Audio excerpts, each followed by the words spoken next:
जय हिंद दोस्तों। Welcome to AP academy. आज हम लोग एमपीपीएससी का पेपर 4 पार्ट ए यूनिट 3 को आगे कंटिन्यू करेंगे। आज हम पढ़ेंगे individual differences, factors, theories and behavioural differences. Individual differences का मतलब व्यक्तिगत भिन्नताओं। मतलब देखिए, व्यक्तिगत तौर पर जो भिन्नताएं होती हैं, ठीक है, आज हम उसको देखेंगे। कौन कौन से कारक होते हैं, कौन कौन सी इसके पीछे सिद्धांत हैं, और उससे हमारे जो बिहेवियर है, हमारा जो स्वभाव है, उसमें क्या बदलाव होते हैं। ठीक। तो आज हम इस टॉपिक को पढ़ने वाले हैं। ये जो हमारी यूनिट नंबर 3 चल रही है, paper 4 part A, philosophy, psychology, public administration and case study, उसका सेकेंड लास्ट पैराग्राफ है individual differences, factors, theories and behavioural differences. Clear है? ठीक। तो इसको शुरू करते हैं। सबसे पहले अगर हम बात करें व्हाट इज इंडिविजुअल डिफरेंस, व्यक्तिगत भिन्नता का अर्थ क्या होता है। Individual differences means variations among individuals in physical, mental, emotional, social and behavioral characteristics। देखिए, व्यक्तिगत भिन्नताओं का अर्थ होता है व्यक्तियों के शारीरिक, मानसिक, भावनात्मक, सामाजिक और व्यवहारिक गुणों में अंतर। ये जो एक पर्टिकुलर व्यक्ति में, ये यहां पर बात एक व्यक्तिगत हो रही है, इंडिविजुअल। इंडिविजुअल का मतलब होता है व्यक्तिगत। तो व्यक्तिगत जो भिन्नताएं हैं, ठीक है, इसका अर्थ का मतलब ये होता है कि व्यक्तियों के अंदर, जैसे इंडिविजुअल्स जो हैं उनके अंदर, चाहे वो शारीरिक हो, चाहे वो मानसिक हो, चाहे भावनात्मक हो, चाहे सामाजिक हो और व्यवहारिक, इनके गुणों में जो अंतर होता है, इसी को व्यक्तिगत भिन्नताएं या इंडिविजुअल डिफरेंसेस कहते हैं। ठीक है, कौन कौन से फैक्टर्स होते हैं? Physical, mental, emotional, social and behavioural characteristics. शरीर, शारीरिक, मानसिक, भावनात्मक, सामाजिक और व्यवहारिक गुणों में अंतर, इसी को बोलते हैं व्यक्तिगत भिन्नताएं, individual differences. No two persons are exactly the same even. देखिए, कोई भी दो व्यक्ति बिल्कुल समान नहीं होते, भले ही दे आर ट्विंस, वह जुड़वा हो, या फिर they grow up in the same family, वे एक ही परिवार में पले बड़े हों, या फिर they study in the same school, वो एक ही विद्यालय में पढ़ते हो। ठीक। तो कहने का मतलब ये है कि कोई भी दो व्यक्ति एक समान, बिल्कुल समान नहीं होते, कोई भी व्यक्ति नहीं। भले ही वो जुड़वा भाई क्यों ना हो, जुड़वा बहनें क्यों ना हो, उनके भी स्वभाव में, उनके फिजिक्स चलिए सेम भी हो फिजिकली, अगर शारीरिक तौर पर, तो भी मेंटल, इमोशनल, सामाजिक या उनका जो व्यवहार है, ये अलग अलग होता है। कोई भी दो व्यक्ति पूरी तरीके से समान नहीं होता, भले ही वो जुड़वा हो, या वो एक ही परिवार में पला बड़ा हो, या फिर वो एक ही विद्यालय में गया हो। आप देखें, स्कूल में जो बच्चे होते हैं वो भले ही एक ही क्लास में हो, लेकिन कुछ बच्चे जो होते हैं वो थोड़े से नटोरियस बदमाश होते हैं, कुछ बच्चे सीधे होते हैं। ठीक है, तो सब हर का बिहेवियर अलग अलग है, भले ही वो एक ही स्कूल में पढ़ रहे हैं। या अगर हम बात करें, एक ही परिवार में दो भाई हैं या दो बहनें हैं, आप देखिए एक ही माँ के जन्मे दो बच्चों में कितना डिफरेंस होता है स्वभाव में। एक कोई थोड़ा सा तेज होता है, कोई थोड़ा सा शांत होता है। ठीक है, तो ये क्यों है? क्योंकि कोई भी दो व्यक्ति जो हैं वो एकदम बिल्कुल समान नहीं हो सकते, उनमें कुछ ना कुछ फर्क होता है।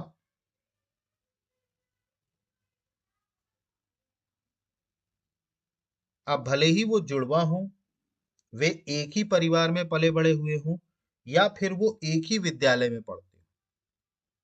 ठीक है, these differences make every individual unique. देखिए, ये जो भिन्नताएं हैं ना, ये प्रत्येक व्यक्ति को एक विशिष्ट बनाती, यूनिक बनाती। ठीक है, ये जो फर्क है, ठीक है, ये जो भिन्नताएं हैं ना, ये प्रत्येक व्यक्ति जो होता है ना उसको विशिष्ट या एक तरीके से यूनिक बनाती है।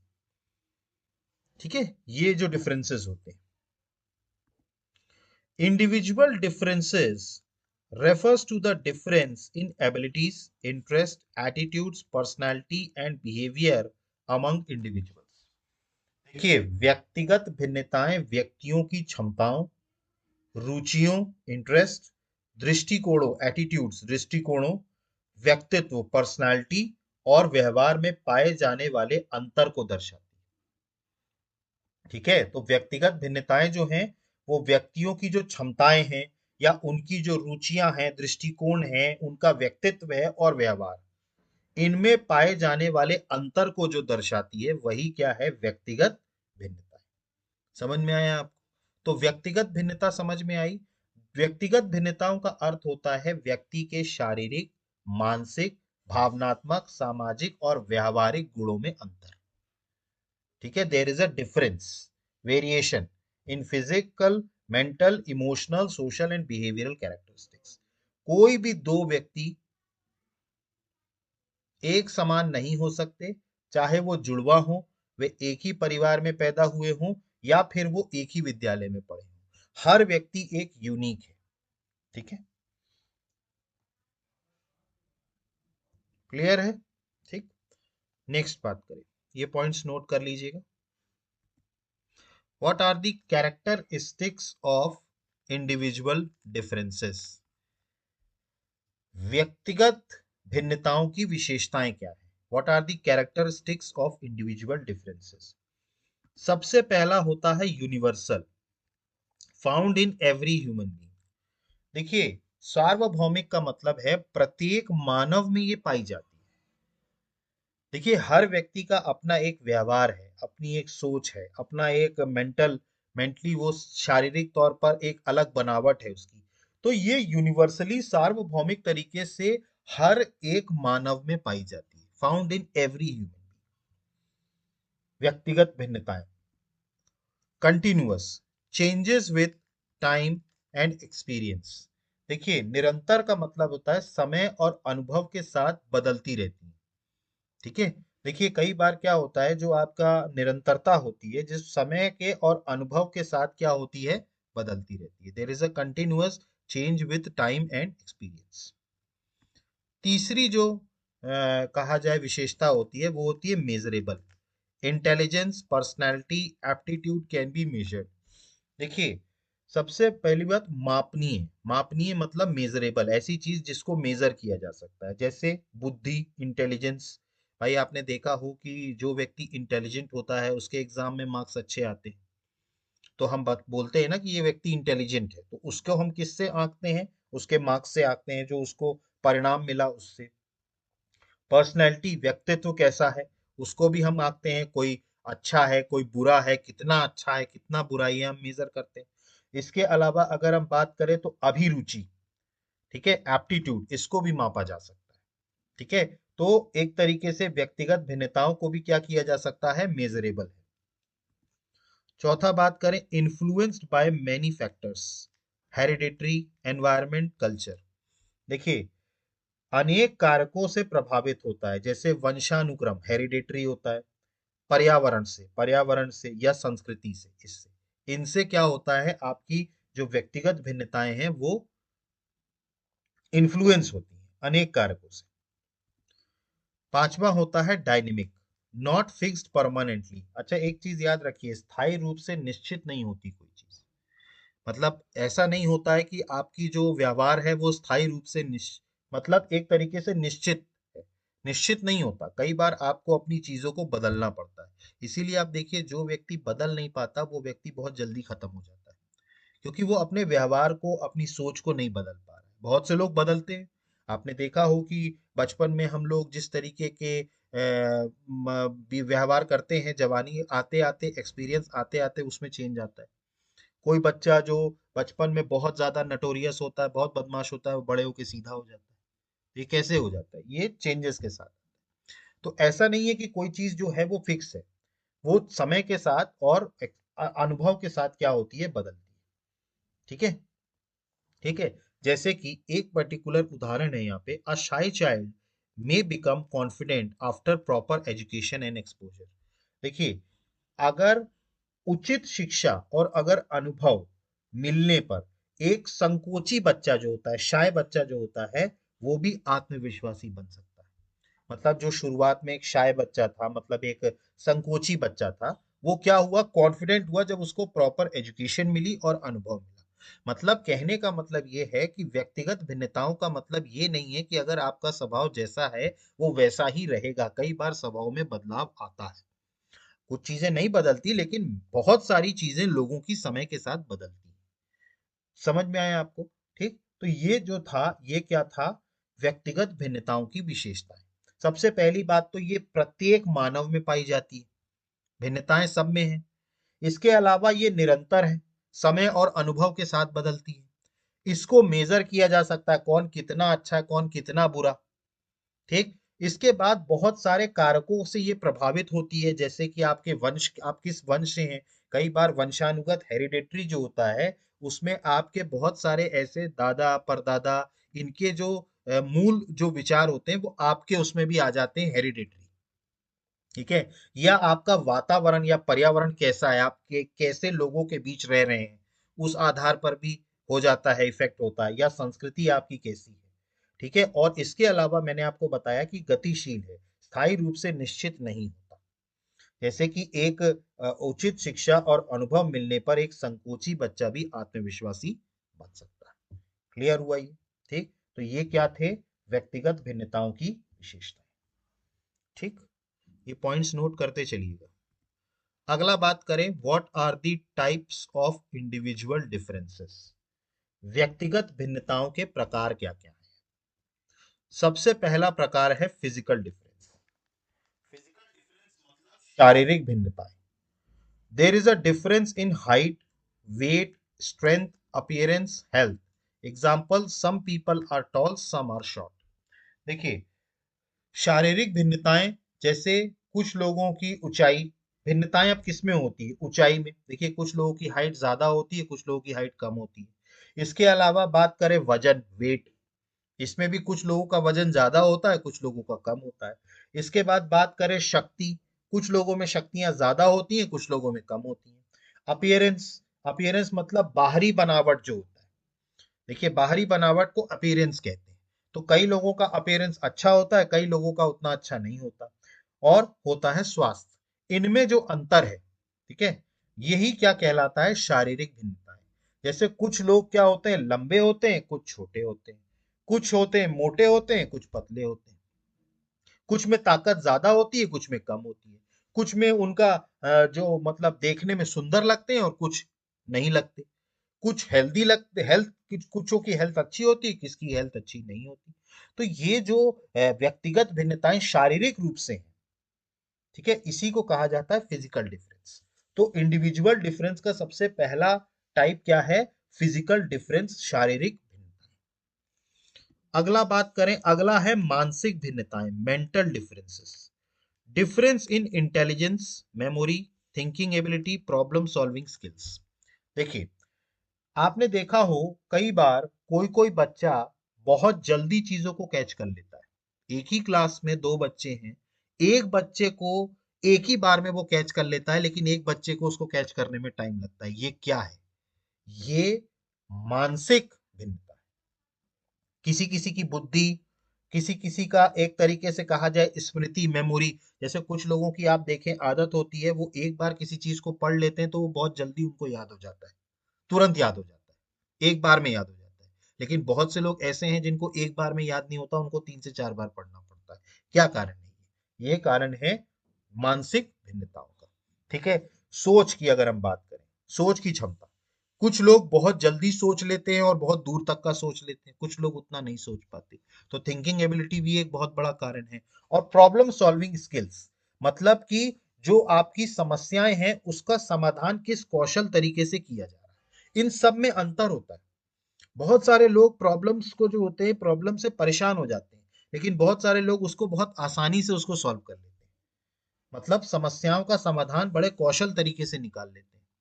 तो ये जो सारी चीजें हैं, ये जो आपकी बुद्धि है, या जो आपकी सोचना का क्षमता है, सोचने की क्षमता, या समस्याओं को समाधान करने का कौशल, या आपकी मेमोरी, स्मृति जो है, ये इनमें जो भिन्नताएं होती हैं यही होता है आपका मानसिक भिन्नता, मेंटल डिफरेंस।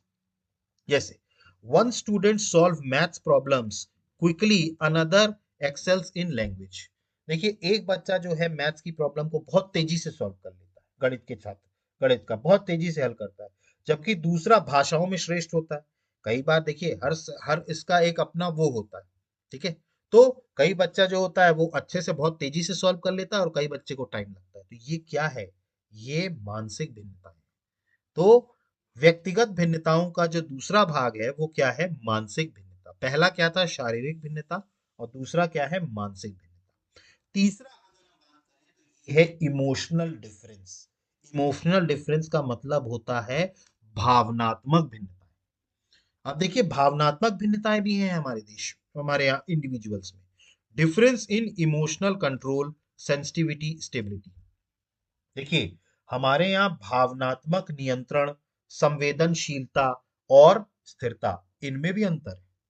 बहुत से लोग होते हैं जिनके अंदर भावनात्मक नियंत्रण अच्छा होता है, और बहुत से ऐसे लोग होते हैं जिनके अंदर भावनात्मक नियंत्रण अच्छा नहीं होता, इमोशनल कंट्रोल नहीं होता। होता है ये, ठीक है। कई लोग जो होते हैं भावनाओं में, लोग कहते हैं ना भावनाओं में बह गए, ठीक है। जैसे जिनका भावनाओं में नियंत्रण नहीं होता, वो क्या होते हैं? भावनाओं में बह जाते हैं, ठीक है। और जिनका भावनाओं पर नियंत्रण होता है, वो भावनाओं में नहीं बहते। जैसे किसी ने आपको इमोशनल कर दिया, अब आप इमोशनल हो गए। अब बहुत से लोग नहीं होते। तो ये इमोशनल कंट्रोल जो है ना, ये भावनात्मक जो नियंत्रण है, ये व्यक्ति टू व्यक्ति डिपेंड करता है। जैसे आपने देखा हो, कई बार लोग कुछ रोमांटिक, या अगर हम बात करें कि पिक्चरों में कोई दुख का सीन आता है, मतलब कोई, मतलब ऐसा सीन आता है जिससे आपको मतलब अच्छा नहीं लगता, मतलब दुख लगता है, तो बहुत से लोग आपने देखा हो पिक्चर देखते देखते रोने लगते हैं। हालांकि वो पिक्चर है, वो रियलिटी नहीं है, लेकिन फिर भी लोग रोने लगते हैं। तो वो क्या है? और बहुत से लोग नहीं रोते। तो वो क्या है? इमोशनल कंट्रोल, जो जिसे कहा जाता है कि फिर भावनात्मक नियंत्रण, ये फर्क है। कुछ लोग अपनी भावनाओं को कंट्रोल कर लेते हैं और कुछ लोग अपनी भावनाओं को कंट्रोल नहीं करते। आपने देखा हो बहुत से लोग कि अगर कोई खुशी हो तो बहुत ज्यादा अपनी खुशी प्रकट करने लगते हैं, क्योंकि वो क्या है? भावनात्मक, वो अपनी भावनाओं पर नियंत्रण नहीं कर पा रहे। बहुत से लोग नॉर्मल रहते हैं। बात समझ में आ रही है? ठीक। जैसे उदाहरण के तौर पर आपने देखा हो, क्रिकेट, क्रिकेट हम सब देखते हैं। महेंद्र सिंह धोनी, ठीक है, इंडियन टीम के जो सबसे, एक तरीके से कहा जाए तो सबसे सफल कप्तान में से एक। आपने देखा हो कि उनके चेहरे पर, चाहे वो वर्ल्ड कप जीता हो, चाहे वो कोई मैच हारा हो, उनके चेहरे पर कोई खास डिफरेंस नहीं आता था। वो उसको भी उसी तरह लेते थे, हार को भी जीत को भी, क्योंकि उनके अंदर अपने भावनात्मक नियंत्रण अच्छा था। लेकिन वही अगर हम बात करें सौरव गांगुली या विराट कोहली, आपने उनकी भी कप्तानी देखी, वो भी अपने आप में महान कप्तान रहे हैं।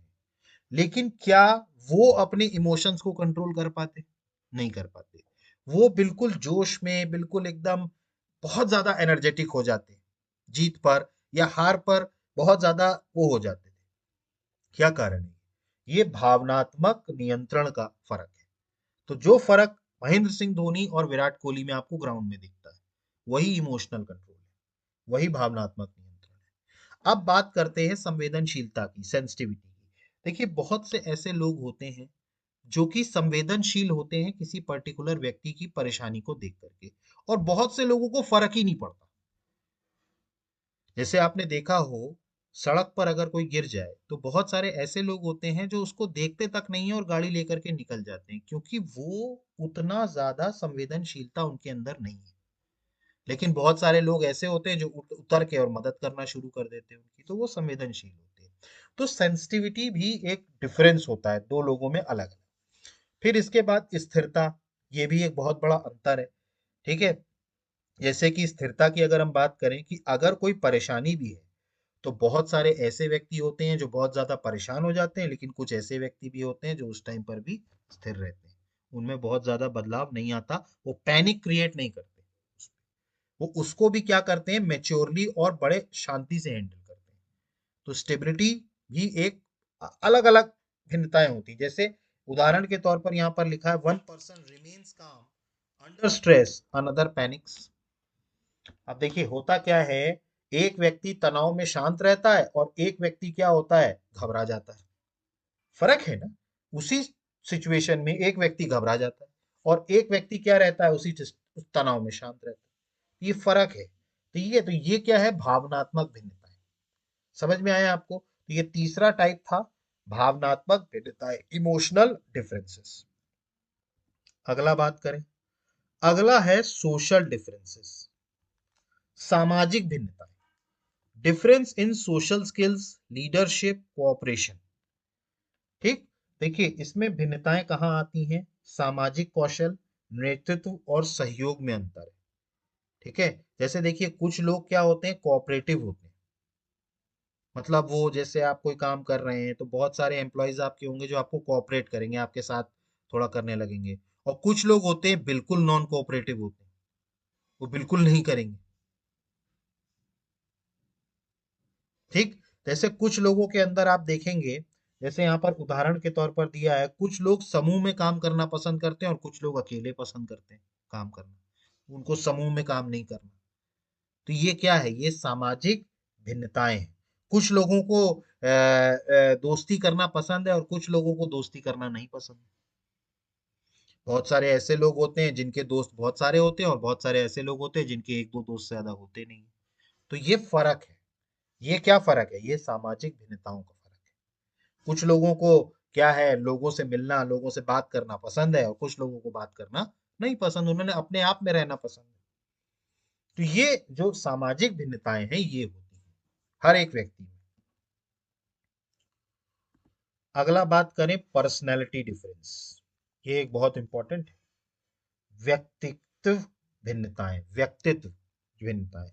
देखिए हर व्यक्ति का एटीट्यूड या हम कहें दृष्टिकोण अलग अलग होता है, हर व्यक्ति का अलग होता है, उसका एटीट्यूड अलग होता है।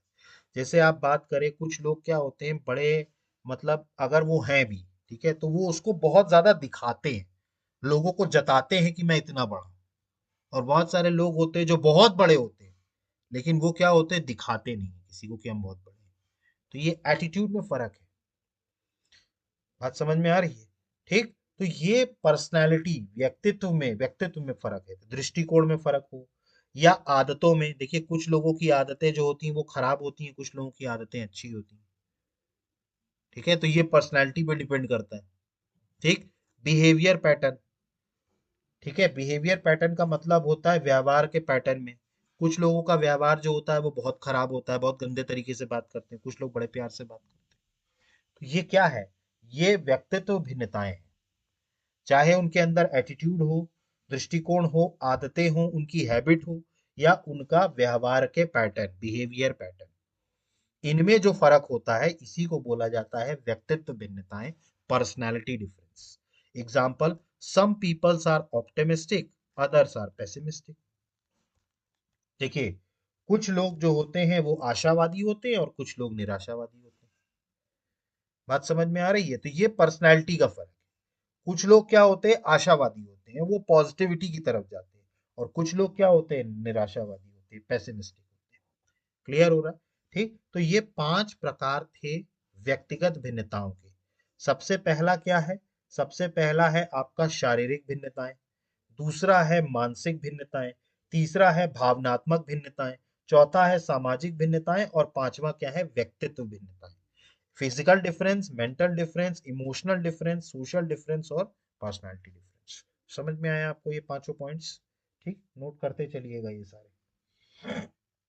ठीक है, अब अगला जो हम पढ़ेंगे कि ये जो इंडिविजुअल डिफरेंस है, कौन कौन से फैक्टर्स जो हैं इस पर इफेक्ट डालते हैं इंडिविजुअल डिफरेंस पर, मतलब व्यक्तिगत भिन्नताओं को प्रभावित करने वाले कारक कौन कौन से होते हैं, what are the factors affecting individual differences. सबसे पहला फैक्टर होता है बायोलॉजिकल फैक्टर।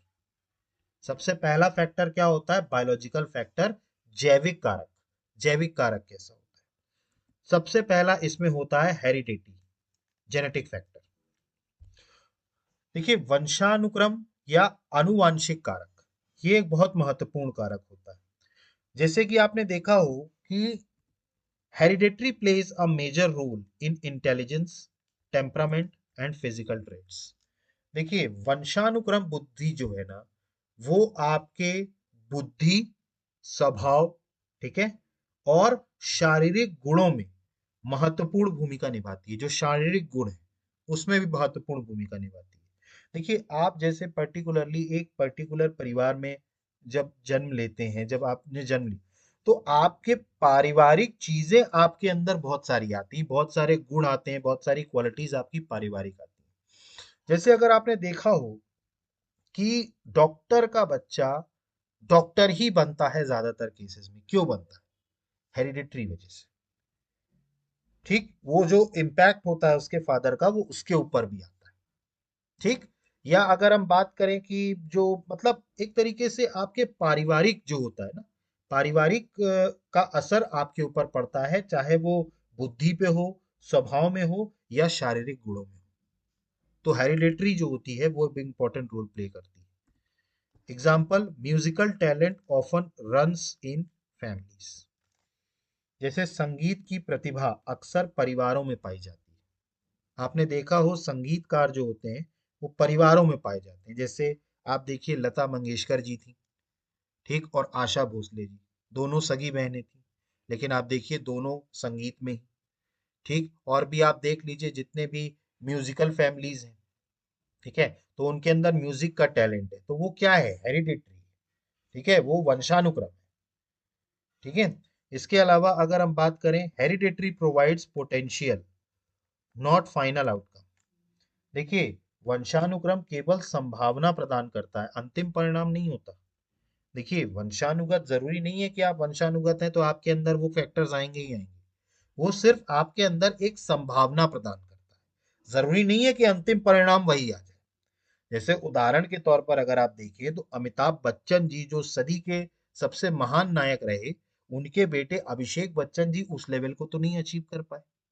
भले ही वो उनके बेटे थे, लेकिन फिर भी वो एक्टिंग में वो लेवल अचीव नहीं कर पाए जो अमिताभ बच्चन जी का था। या अगर हम क्रिकेट में बात करें तो महान क्रिकेटर सचिन तेंदुलकर जी, लेकिन उनके बेटे जो हैं अर्जुन तेंदुलकर, वो उतना नहीं पहुंच पाए। तो ऐसा जरूरी नहीं है कि आप हेरिडेटरी है तो आपको मतलब अंतिम परिणाम हो जाएगा, ऐसा जरूरी नहीं है। हाँ, ये है कि एक तरीके से संभावना होती है कि भाई हाँ, देखिए फिल्मों में एक्टिंग अभिषेक बच्चन ने भी करी और कुछ फिल्मों में उन्होंने बहुत अच्छी एक्टिंग करी। ऐसा नहीं है कि उन्होंने बिल्कुल ही एक्टिंग पे काम नहीं किया, उन्होंने कुछ पिक्चरों में अच्छी एक्टिंग करी। लेकिन फर्क क्या हो जाता है कि हम अमिताभ बच्चन से उनका कंपैरिजन कर रहे हैं। बात समझ में आ रही है? तो पोटेंशियल आपके अंदर होता है, क्षमता होती है, लेकिन जरूरी नहीं है कि वो अंतिम परिणाम तक पहुंच जाए। ऐसा नहीं है कि अर्जुन तेंदुलकर ने क्रिकेट नहीं खेला होगा, फर्स्ट क्लास क्रिकेट नहीं खेला होगा, लेकिन फाइनल आउटकम वैसा नहीं मिल पाया। ठीक है, क्लियर है? ठीक, तो बायोलॉजिकल फैक्टर में सबसे पहला क्या है? वंशानुक्रम, हेरिडिटी। इसके बाद अगला बात करें, अगला है फिजिकल स्ट्रक्चर। देखिए इसमें बात करें शारीरिक संरचना और स्वास्थ्य। इसमें अगर हम बात करें, good health supports better learning, emotional balance, work efficiency. देखिए जो भी व्यक्ति का स्वास्थ्य अच्छा होगा, तो अच्छा स्वास्थ्य वाला व्यक्ति बेहतर तरीके से सीखेगा, उसके अंदर भावनात्मक संतुलन होगा और कार्य क्षमता में सहायक होता है। अगर आपकी हेल्थ अच्छी होती है तो आप अच्छे से काम कर सकते हैं, आप अच्छे से किसी चीज को सीख सकते हैं, आपका भावनात्मक संतुलन भी अच्छा होता है। इसके अलावा बात करें, जैसे उदाहरण के तौर पर, a healthy student performs better than a sick one. देखिए एक स्वस्थ छात्र जो है ना, वो बीमार छात्र की तुलना में बेहतर प्रदर्शन करता है। ठीक है, तो फिजिकल स्ट्रक्चर और हेल्थ का भी एक बहुत बड़ा कारक होता है दो लोगों के बीच में भिन्नताओं में। किसी का फिजिकल स्ट्रक्चर अच्छा होता है और किसी किसी का फिजिकल स्ट्रक्चर जो होता है उतना अच्छा नहीं होता। किसी किसी की हेल्थ जो होती है वो अच्छी होती है और किसी किसी की हेल्थ जो होती है वो खराब। तो जाहिर सी बात है, जो हेल्दी व्यक्ति है जिसका फिजिक अच्छा है वो बेहतर परफॉर्म करेगा इन कंपैरिजन टू दूसरे के। क्लियर है ये? ठीक। तो समझ में आया, बायोलॉजिकल फैक्टर्स में दो चीजें आपको याद रखनी है, हेरिडिटी और फिजिकल स्ट्रक्चर। अगला जो फैक्टर आता है वो होता है एनवायरमेंटल फैक्टर, मतलब होता है पर्यावरणीय कारक। अब पर्यावरणीय कारक क्या क्या होते हैं? सबसे पहला इसमें कारक होता है फैमिली एनवायरनमेंट, पारिवारिक वातावरण। देखिए पारिवारिक जो वातावरण होता है ना, वो इमोशनल सिक्योरिटी, मोरल वैल्यूज और कॉन्फिडेंस देता है। देखिए आपका जो परिवार है, ठीक है, वो एक तो आपको भावनात्मक सुरक्षा देता है, इसके अलावा आपके अंदर जो नैतिक मूल्य आते हैं वो आपके परिवार से आते हैं, या आपके अंदर जो आत्मविश्वास होता है उसको भी आपका परिवार प्रभावित करता है। तो परिवार इन सारी चीजों को प्रभावित करता है, आपके जो नैतिक मूल्य हैं या आपके जो भावनात्मक सुरक्षा है या आत्मविश्वास है, इन तीनों चीजों को कौन प्रभावित करता है? परिवार प्रभावित करता है। जैसे उदाहरण के तौर पर, childrens from loving families are more confident. देखिए प्रेम पूर्ण परिवारों के बच्चे अधिक आत्मविश्वासी होते हैं, क्योंकि उनका आत्मविश्वास को शुरू से उनके परिवार प्रोत्साहित करता है, उनको प्यार देता है, उनके साथ अपनापन रखता है। जैसे जो बच्चे अकेले रहते हैं या जिन बच्चों के माँ बाप उन पर ध्यान नहीं देते, आप देखिए वो धीरे धीरे उनका कॉन्फिडेंस कम होता जाता है, ठीक है, या वो गलत राह पे चले जाते हैं, या उनका कॉन्फिडेंस धीरे धीरे कम होता जाता है। लेकिन जिन बच्चों के परिवार उनको प्रेम करते हैं वो ज्यादा कॉन्फिडेंट होते हैं, क्योंकि उनको कहीं ना कहीं भावनात्मक सुरक्षा मिलती है अपने परिवार से, कि भाई मेरा परिवार तो मेरे साथ है, कैसे भी सिचुएशन हो, तो वो ज्यादा कॉन्फिडेंट होते हैं। ठीक है, ये चीज क्लियर हुई। तो परिवारों का भी असर आपकी ऊपर पड़ता है। अगला बात करें स्कूल एनवायरनमेंट, विद्यालय वातावरण, ये बहुत इंपॉर्टेंट है, क्योंकि बच्चा जो है अपना आधे से ज्यादा समय जो है वो स्कूल में बिताता है।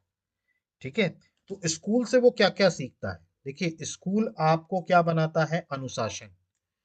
ठीक है, देखिए जो स्ट्रिक्ट स्कूल्स होते हैं जैसे गुरुकुल वगैरह जो होते हैं ना, यहाँ पे स्ट्रिक्टनेस बहुत होती है, तो आपको अनुशासन सिखाया जाता है वहां पर।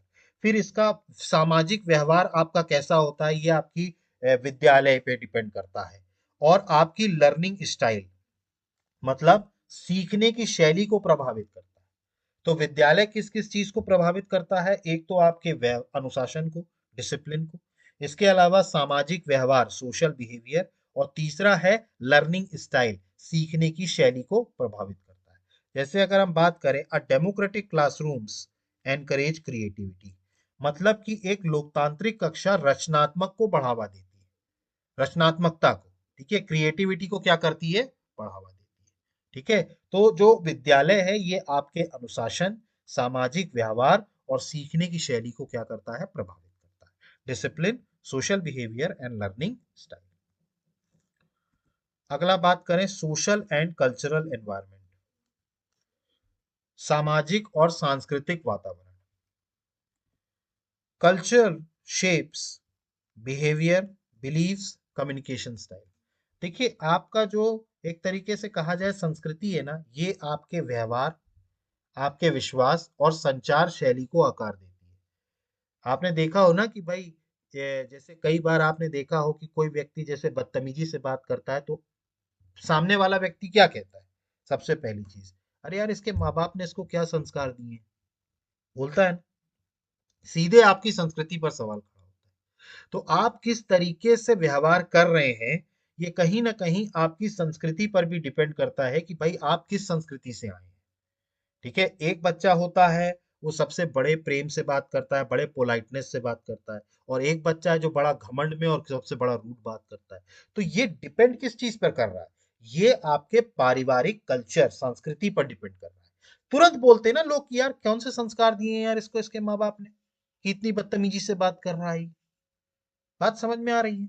तो कल्चर जो होता है ना, संस्कृति, ये भी आपके व्यवहार, आपके विश्वास और इवन आपका बात करने का तरीका, कम्युनिकेशन स्टाइल। आप देखिए कोई कोई लोग आपसे जो है क्या कहते हैं, बड़ी बदतमीजी से बात करते हैं, और कोई कोई लोग जो होता है बड़े प्यार से बात करते हैं। क्या फर्क है? फर्क संस्कृति का है। ठीक है, संस्कृति के, तो ये सारी चीजें इफेक्ट डालती हैं। उदाहरण के तौर पर कलेक्टिविस्ट कल्चर्स प्रमोट कोऑपरेशन। देखिए हमेशा सामूहिकतावादी संस्कृतियां जो होती हैं वो सहयोग को प्रोत्साहित करती हैं, कोऑपरेशन को प्रोत्साहित करती हैं। बात समझ में आ रही है? ठीक, तो सामूहिकतावादी संस्कृति जो होती है वो किसको प्रोत्साहित करती है? सहयोग को प्रोत्साहित। तो ये क्या था, सामाजिक और सांस्कृतिक वातावरण। अगला बात करें, अगला है इकोनॉमिक कंडीशन, आर्थिक। आर्थिक परिस्थितियां कैसी हैं आपकी, इस पर भी बहुत सारा इफेक्ट करता है individual difference. Economic status affects education, nutrition, opportunities. बिल्कुल होता है। आर्थिक जो होती है वो एक तो आपकी शिक्षा, ठीक है, आपकी शिक्षा पे देखिए, जो आर्थिक रूप से जो माँ बाप मजबूत है वो अपने बच्चे को अच्छी से अच्छी एजुकेशन देते हैं, बढ़िया से बढ़िया स्कूल में भेजेंगे, उसके लिए बढ़िया से बढ़िया इंतजाम करेंगे शिक्षा का। लेकिन वही जिन माँ बाप के पास उतना पैसा नहीं होता, तो वो बेचारे फिर सरकारी स्कूलों में या कैसे भी करके एजुकेशन देते हैं। तो कहीं ना कहीं आपके एजुकेशन का लेवल या शिक्षा शिक्षा जो है वो इस चीज पे बहुत डिपेंड करती है कि आपकी माँ बाप की आर्थिक स्थिति कैसी है। बात समझ में आ रही है, तो माँ बाप की आर्थिक स्थिति कैसी है। दूसरा, पोषण। जाहिर सी बात है कि जो अच्छे परिवार में पैदा हुआ, जिनके पास अच्छा आर्थिक जो है स्थिति है जिसकी, वो अपने बच्चे को अच्छा खाना खिलाएगा, न्यूट्रियस फूड खिलाएगा, उसको वो सारी चीजें देगा जो उसके शरीर को बनाने में या उसको मजबूत बनाने में मदद करे। लेकिन वही अगर किसी व्यक्ति के पास उतना पैसा नहीं होगा तो वो उतनी चीजें नहीं खिला सकता। बात समझ में आ रही है, तो आपके पोषण पर भी इसका असर पड़ता है। और तीसरा जो है, भाई ऑब्वियस सी बात है, जो हेल्दी व्यक्ति होगा, मैंने आपको बताया, जब आप अच्छा खाना खाएंगे, आपको सारे पोषण मिलेंगे, तो आपका शारीरिक बनावट, आपका मानसिक हर चीज अच्छी होगी, तो आपको अवसर वो जो होंगे, उसको अवसर आपको ज्यादा मिलेंगे इन कंपैरिजन टू उसके जो बेचारा गरीबी में रहा है, तो उसको अवसर उतने नहीं मिलेंगे। बात समझ में आ रही है, तो ये आर्थिक कारणों के कारण होता है। जैसे पुअर चिल्ड्रंस में लैक लर्निंग रिसोर्सेस, बिल्कुल, जो गरीब बच्चा है, ठीक है, उसके पास सीखने के पर्याप्त साधन नहीं हो सकते, क्योंकि भाई उसके पास उतना पैसा नहीं है। भाई हर चीज में पैसा लगता है, सीखने के लिए पैसा लगता है, अब उसके पास उतना पैसा नहीं है। तो आर्थिक कारण भी एक बहुत बड़ा कारण होता है। ठीक। आखिरी बात करें अगर, मीडिया एंड टेक्नोलॉजी, मतलब जो मीडिया और प्रौद्योगिकी। जैसे आपने देखा हो कि जो हमारा मीडिया है वो हमारे दृष्टिकोण में बदलाव लाता है, वो हमारी भाषा में बदलाव लाता है, वो हमारे व्यवहार को प्रभावित करता है। मीडिया भी एक बहुत बड़ा कारण होता है जो हमारे दृष्टिकोण को बदलता है, हमारी भाषा को, हमारे व्यवहार को बदलता है। ठीक है, तो मीडिया का भी एक इन्फ्लुएंस है। जैसे उदाहरण के तौर पर, अगर आप ज्यादा मोबाइल का अत्यधिक उपयोग करेंगे, ठीक, तो ध्यान अवधि को कम कर देता है। ठीक है, मतलब देखिए, आपका जो एक्सेसिव मोबाइल यूज होता है वो क्या करता है, अटेंशन को जो होता है ना वो स्पान कर देता है। मतलब जैसे कि बहुत सारा लोग आजकल आप देखिए, आजकल अगर आप देखें, आजकल के ज़माने में मोबाइल का इतना ज़्यादा यूज़ है, लोग मोबाइल में इतना खोए हैं कि बगल में भी बैठे हैं तो बात नहीं करते एक दूसरे से। वो अपने मोबाइल में लगा है, वो अपने मोबाइल में लगा है। तो कहीं ना कहीं ये क्या होता है, इसके कारण क्या होता है, आपका जो ध्यान अवधि है उसको कम कर देता है। क्लियर है ये? ठीक। तो ये थे एनवायरमेंटल फैक्टर्स। ठीक है, ये कौन से फैक्टर्स थे, पर्यावरणीय कारक। ठीक है, ये कौन से फैक्टर्स थे, पर्यावरणीय कारक। ठीक। अगला बात करें, ये पॉइंट्स नोट कर लीजिएगा। अगला बात करें, अगला होता है साइकोलॉजिकल फैक्टर्स। साइकोलॉजिकल फैक्टर्स मतलब व्यक्तिगत भिन्नताएं। ठीक है, अब व्यक्तिगत भिन्नताओं को प्रभावित करने वाले कारक, मतलब जो मनोवैज्ञानिक कारक कौन कौन से होते हैं। पहला बात करें, इंटेलिजेंस, बुद्धि। Different IQ levels led to difference in learning speed, reasoning ability। देखिए, कोई बच्चा, मैंने आपको बताया था ना कि कोई बच्चा चीजों को बहुत जल्दी सीख लेता है और कोई बच्चा किसी चीज को सीखने में टाइम लगाता है। तो आपकी जो आईक्यू जो होता है ना, ये आईक्यू पे डिपेंड करता है, तो सीखने की गति और तर्क करने की क्षमता में अंतर उत्पन्न होता है। ठीक है, देखिए कुछ लोग जो होते हैं उनके माइंड में तुरंत चीज आ जाती है, तुरंत क्लिक हो जाती है, वो तुरंत हो जाते हैं, और कुछ लोगों के अंदर माइंड में उतनी चीजें नहीं आ पाती। ये डिपेंड करता है आईक्यू लेवल पर। दूसरा बात करें, दूसरा होता है मोटिवेशन। मोटिवेशन मतलब प्रेरणा। ठीक है, देखिए, मोटिवेशन इंडिविजुअल्स परफॉर्म बेटर। देखिए, जो व्यक्ति प्रेरित होता है किसी चीज से, वो बेहतर प्रदर्शन करता है। जैसे आपको मोटिवेशनल लेक्चर्स क्यों सुनाए जाते हैं? ताकि आप उसको देख करके थोड़ा मन के अंदर प्रेरणा लाएं उस चीज की कि हाँ मेरे को भी वैसा बनना है, जैसा सामने वाला है मुझे भी वैसा बनना है। तो जब आपके अंदर ये प्रेरणा आती है ना, तब आप वो व्यक्ति को बेहतर बनाती है, बेहतर प्रदर्शन कराती है। अगर आपके अंदर किसी चीज की कोई प्रेरणा नहीं है, तो फिर आप बेटर परफॉर्म नहीं कर पाएंगे। ठीक है, लेकिन अगर आप प्रेरणा है, प्रेरित है किसी चीज से, तो आप बेहतर प्रदर्शन करते हैं।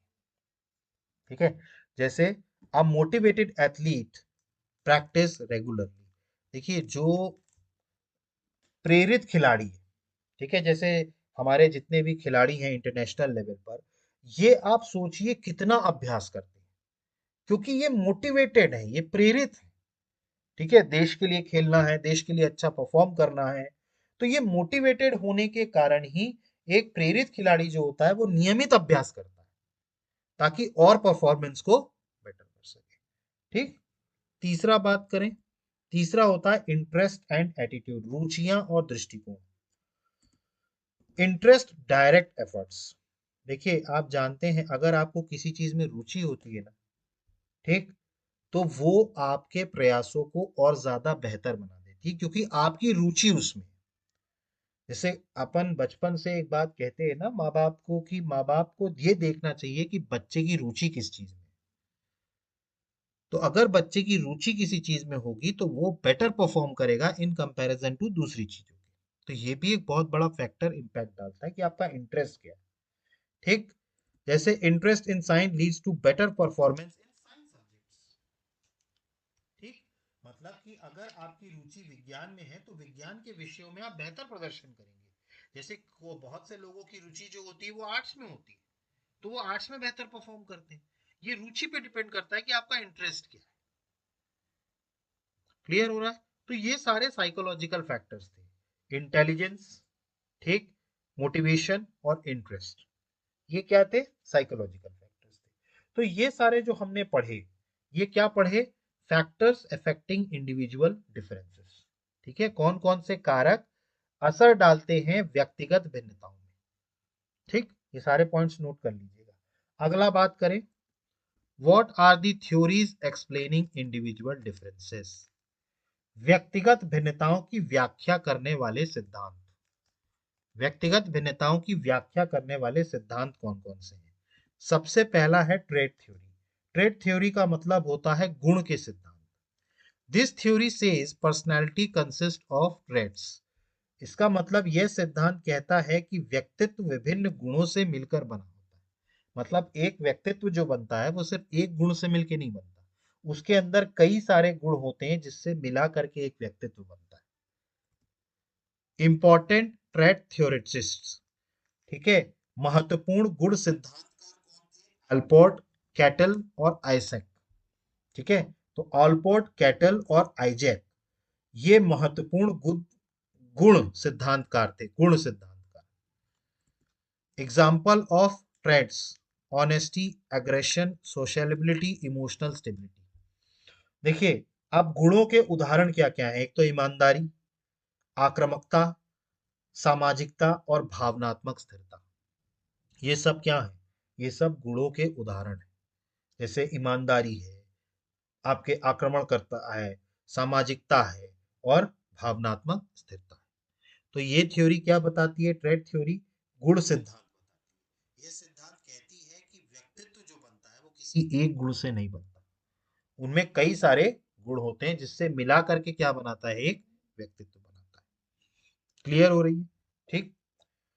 दूसरा बात करें, दूसरा है टाइप थ्योरीज। टाइप थ्योरीज मतलब प्रकार सिद्धांत। ठीक है, अब प्रकार सिद्धांत में बात करें तो सबसे पहला जो सिद्धांत है वो है युंग का व्यक्तिगत सिद्धांत, जुंग्स पर्सनालिटी थ्योरी। जुंग का व्यक्तिगत सिद्धांत, युंग का व्यक्तिगत व्यक्तित्व सिद्धांत, व्यक्तित्व सिद्धांत। इसमें बात करें इंट्रोवर्ट्स, क्वाइट, शाय, इनवर्ड लुकिंग। देखिए, इंट्रोवर्ट्स का मतलब होता है अंतर्मुखी। अंतर्मुखी मतलब ऐसा व्यक्ति जो शांत है, संकोची है और आत्म केंद्रित है, मतलब खुद ही के बारे में ज्यादा सोचता है। इनवर्ड लुकिंग, इसको बोलते हैं इंट्रोवर्ट्स। अगला बात करें, दूसरा होता है एक्सट्रोवर्ट्स। एक्सट्रोवर्ट्स का मतलब होता है जो व्यक्ति बातूनी है, टॉकेटिव है। इसके अलावा मिलनसार है, सोशल। देखिए बहुत से व्यक्ति होते हैं जो रिजर्व रहते हैं, वो इंट्रोवर्ट्स हैं। और बहुत से व्यक्ति जो सामाजिक होते हैं, मतलब जो मिलनसार होते हैं, वो बहिमुखी होते हैं, एक्सट्रोवर्ट्स होते हैं। एनर्जेटिक, एनर्जेटिक मतलब ऊर्जावान। ठीक। एक्सट्रोवर्ट्स जो होते हैं वो एनर्जेटिक होते हैं, ऊर्जावान होते हैं। तीसरे जो होते हैं वो एम्बीवर्ट्स होते हैं। एम्बीवर्ट्स का मतलब होता है उभयमुखी, जो संतुलित स्वभाव का होता है, बैलेंस नेचर होता है।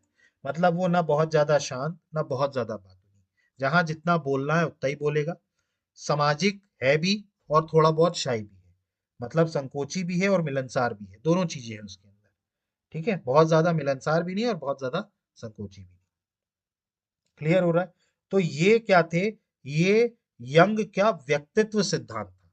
इंट्रोवर्ट्स, इंट्रोवर्ट्स मतलब अंतर्मुखी, जो शांत संकोची स्वभाव का होता है। एक्सट्रोवर्ट्स मतलब बहिमुखी, जो बातूनी होता है, मिलनसार होता है। और तीसरा जो होता है वो होता है उभयमुखी, जो संतुलित स्वभाव का होता है। ठीक है। उदाहरण के तौर पर जैसे बात करें, एक राइटर जो होता है ना, वो इंट्रोवर्ट होता है, लेकिन एक जो पॉलिटिशियन होता है वो एक्सट्रोवर्ट होता है। देखिए एक लेखक जो होता है ना वो अंतर्मुखी, ठीक है, वो शांत रहता है, संकोची होता है, सिर्फ अपने तक रखता है। और जो पॉलिटिशियन होता है, जैसे जो राजनेता होता है, वो बहुमुखी हो सकता है। ठीक है, क्योंकि राजनेता जो है वो, भाई मिलनसार, भाई राजनीति में तो सबसे जरूरी है आपको लोगों से मिलना है, मिलनसार होना बहुत जरूरी है। ठीक है। तो ये क्या थी? यंग की व्यक्तिगत सिद्धांत। अगला बात करें, अगला है शेल्डॉन्स बॉडी टाइप थ्योरी। ठीक है, शेल्डॉन का शरीर प्रकार सिद्धांत, शरीर प्रकार सिद्धांत। इसमें पहला बात करें एंडोमॉर्फ, फैट रिलैक्स्ड। एंडोमॉर्फ का मतलब होता है मोटा और शांत स्वभाव, इसको बोलते हैं एंडोमॉर्फ। अगला बात करें मीजोमॉर्फ, इसका होता है स्ट्रॉन्ग एक्टिव, मतलब मजबूत और सक्रिय, इसको क्या बोलते हैं? मीजोमॉर्फ। और तीसरा होता है एक्टोमॉर्फ, थिन शाई, मतलब दुबला और संकोची। ठीक। तो शेल्डॉन ने जो थ्योरी दी वो बॉडी के टाइप के हिसाब से दी। एंडोमॉर्फ का मतलब मोटा और शांत स्वभाव, मीजोमॉर्फ मतलब मजबूत और सक्रिय स्वभाव, स्ट्रॉन्ग और एक्टिव, और एक्टोमॉर्फ का मतलब दुबला, थिन और संकोची स्वभाव। तो ये शेल्डॉन के बॉडी टाइप थ्योरी। ठीक है, तो ये थ्योरीज नोट कर लीजिएगा, आपको थ्योरीज है सिलेबस में तो वो आपको इंपॉर्टेंट होगी। ठीक। अगली थ्योरी बात करें, अगली है इंटेलिजेंस थ्योरीज। इंटेलिजेंस थ्योरीज का मतलब होता है बुद्धि सिद्धांत। इसमें दो थ्योरीज दी गई, एक दी गई स्पीयरमैन की टू फैक्टर थ्योरी, स्पीयरमैन की दो कारक सिद्धांत, जनरल इंटेलिजेंस और स्पेसिफिक इंटेलिजेंस। मतलब एक तो सामान्य बुद्धि और दूसरा है विशिष्ट बुद्धि।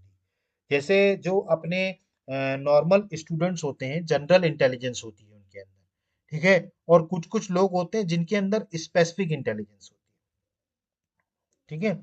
दूसरा इसमें जो थ्योरी है वो है गार्डनर्स मल्टीपल इंटेलिजेंस थ्योरी। ये linguistic, logical, mathematical, musical, spatial, bodily, kinesthetic, interpersonal, intrapersonal, naturalistic. मतलब कि गार्डनर की जो बहुबुद्धि सिद्धांत है उसमें भाषाई, ठीक है, तार्किक, गणितीय, ठीक है, लॉजिकल, मैथमेटिकल। तीसरा है संगीतिक, म्यूजिकल। चौथा स्थानिक, स्पेशियल। पांचवा शारीरिक, गतिज, बॉडीली, काइनेस्टिक।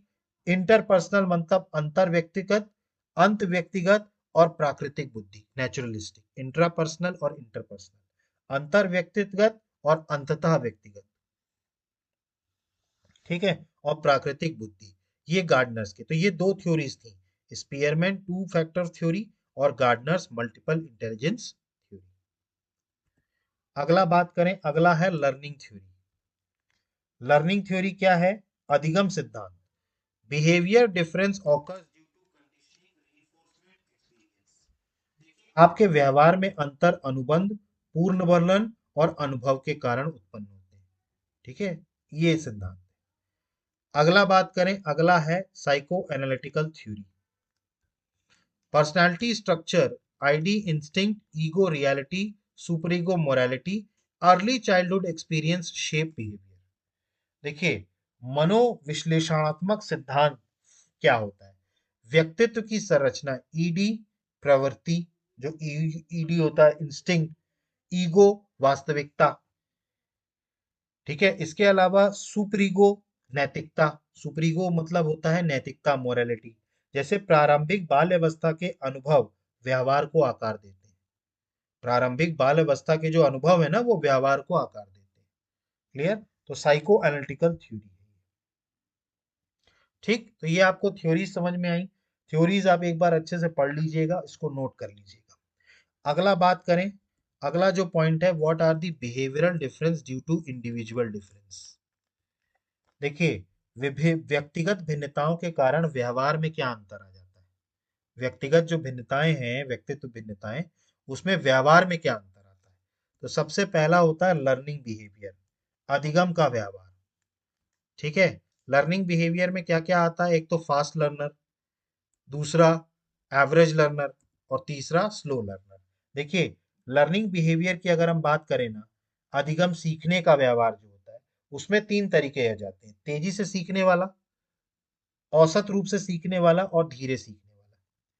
ये इंडिविजुअल डिफरेंस के कारण बिहेवियर में ये चेंज आता है। एक व्यक्ति होता है वो जल्दी सीख लेता है, एक आराम से सीखता है, और एक बहुत धीरे सीखता है। लर्निंग बिहेवियर पे असर पड़ता है। दूसरा बात करें वर्क बिहेवियर।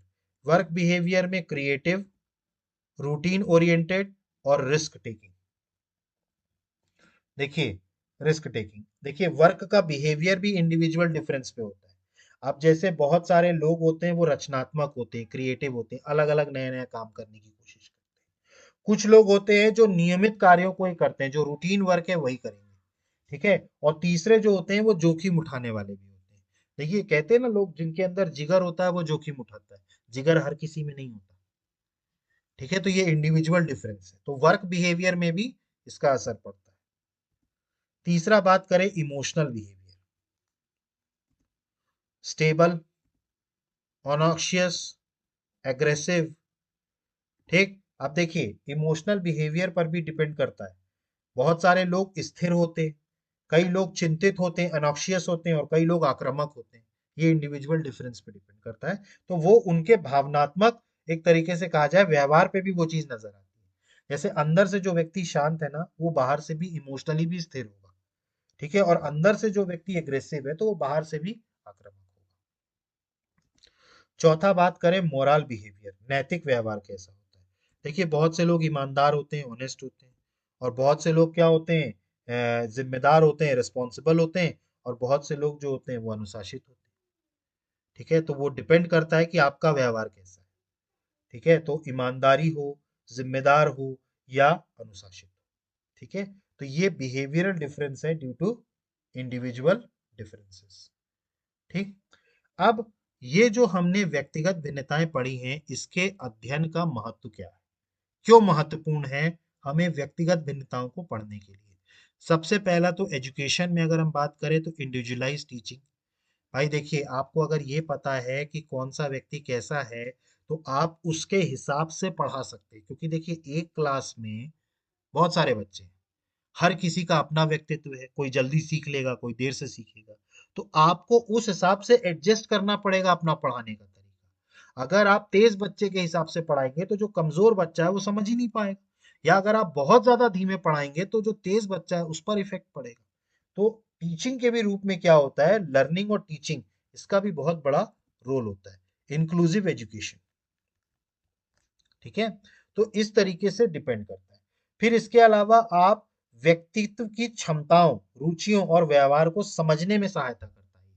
देखिए, जब भी कभी आप व्यक्तिगत भिन्नताओं का अध्ययन करेंगे ना, तो इससे आपको बेटर अंडरस्टैंडिंग मिलेगी एक इंडिविजुअल की। आप बेहतर तरीके से सामने वाले को समझ पाएंगे कि भाई ये कैसा है। ठीक है, जब तक आप ये भिन्नताएं नहीं समझेंगे, जब तक आपको ये फर्क नहीं समझ में आएगा कि एक व्यक्ति तेज है और एक व्यक्ति है, तो आप बैलेंस कैसे करोगे? आपको लग रहा है सब तेज हैं, एक ने जवाब दे दिया मतलब क्या पूरी क्लास जवाब दे देगी? ऐसा नहीं है। क्लियर? इसके अलावा बात करें इन एडमिनिस्ट्रेशन में, अगर हम बात करें तो एडमिनिस्ट्रेशन में right person for right job, ये बहुत इंपॉर्टेंट होता है। अब जैसे ये इस चीज पे डिपेंड करता है, आपके व्यक्तिगत जो है भिन्नताएं जो आपके अंदर है, उस आधार पर आपको काम देना। जैसे जहां एग्रेशन की जरूरत है वहां पर एग्रेसिव व्यक्ति को रखा जाएगा, लेकिन जहां व्यक्ति को बैलेंस की जरूरत है तो वहां पर आपको बैलेंस व्यक्ति को रखा जाएगा। जैसे सेना में उस व्यक्ति को भर्ती किया जाएगा जिसके अंदर एग्रेशन होगा वही। लेकिन अगर आप बात करें एक अधिकारी के रूप में, ठीक है, तो अधिकारी के रूप में किसको बिठाया जाएगा? अधिकारी के रूप में उसको बिठाया जाएगा जो कि एक तरीके से कहा जाए, मिलिट्री में भी अधिकारी होते हैं, मिलिट्री ऑफिसर्स भी होते हैं, तो उसमें किसको बिठाया जाएगा? जो काम रहे, जो चीजों को सही तरीके से, तो right person for right job, जिसका जैसा व्यवहार उसको वैसा काम दिया जाए एडमिनिस्ट्रेशन में। इन गाइडेंस एंड काउंसलिंग, देखिए कैरियर गाइडेंस और पर्सनल काउंसलिंग में करियर मार्गदर्शन और परामर्श में सहायक होता है। भाई आप किसी व्यक्ति को गाइड तभी कर पाएंगे जब आप उसको समझ पाएंगे, ठीक है, आप उसको काउंसिल तभी कर पाएंगे जब आप उसकी परामर्श में सहायक होता है। Career guidance, psychological support. इसके बाद बात करें इन गवर्नेंस, गवर्नेंस में भी बहुत इंपॉर्टेंट होता है ये रोल। पीपल सेंट्रिक पॉलिसीज, भाई जो व्यक्ति के अंदर, मैंने आपको बताया था ना कि जिस व्यक्ति के अंदर सहानुभूति होती है ना लोगों को लेकर के, उसी को बिठाया जाता है ताकि वो पीपल सेंट्रिक पॉलिसी बना सके। जिस व्यक्ति के अंदर सहानुभूति नहीं है वो व्यक्ति को नहीं बनाएंगे, क्योंकि वो पीपल सेंट्रिक पॉलिसीज नहीं बनाएगा। क्लियर? ठीक। तो ये था इंडिविजुअल डिफरेंस, व्यक्तिगत भिन्नताएं। आज की क्लास में हमने व्यक्तिगत भिन्नताओं के कारक देखे, कौन कौन से कारक हैं जो उस पर इफेक्ट डालते हैं, हमने उनके सिद्धांत देखे, और बिहेवियर में क्या डिफरेंस आता है व्यक्तिगत भिन्नताओं के, ये हमने देखा। तो आज हमारा ये टॉपिक कंप्लीट होता है। आई होप कि आपको सारी चीजें समझ में आ गई होंगी। अब इस यूनिट में हमारा सिर्फ एक पैराग्राफ बचा है जो है मेंटल डिसऑर्डर एंड साइकोथेरेपी। तो कल हम ये पढ़ेंगे मेंटल डिसऑर्डर एंड साइकोथेरेपी। इसमें हम देखेंगे डिप्रेशन, सोशल एनेक्सिटी डिसऑर्डर, मतलब ये सारी चीजें जो हैं ये हम पढ़ेंगे। ठीक है, तो आई होप कि आपको सारी चीज़ें समझ में आ गई होंगी। इसके बाद भी अगर आपको कोई डाउट उठता है तो प्लीज़ कमेंट बॉक्स में मेंशन कीजिए। अदरवाइज आप हमारे चैनल को लाइक कीजिए, सब्सक्राइब कीजिए और मैक्सिमम से मैक्सिमम शेयर कीजिए, अगर आपको हमारे इस चैनल से थोड़ी सी भी मदद आपको एग्जाम में मिल रही है। So guys, thank you, have a good day, जय हिंद, नमस्कार।